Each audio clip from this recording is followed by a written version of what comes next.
اگر گورنر کے پی علی امین گنڈاپور کا استعفیٰ منظور نہ کرے تو وزیر اعلیٰ یا صوبائی حکومت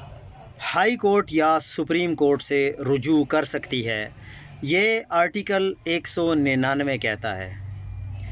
دوسری بات یہ کہ صوبائی اسمبلی میں عدم اعتماد کی تحریک لا سکتی ہے،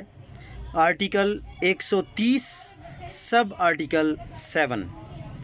اور اسمبلی تحلیل کر کے نئے انتخابات کروائے جا سکتے ہیں، آرٹیکل 134۔ سوال یہ ہے کہ اسٹیبلشمنٹ کو کچھ وقت دلوانے کے لیے گورنر استعفے کی منظوری سے انکار کرے گا یا گنڈاپور گورنر کو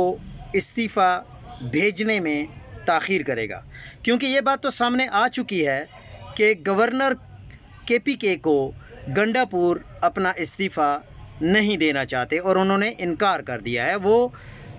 پی ٹی آئی کے چیئرمین بیرسٹر گوہر کو اپنا استعفیٰ دینا چاہتے ہیں۔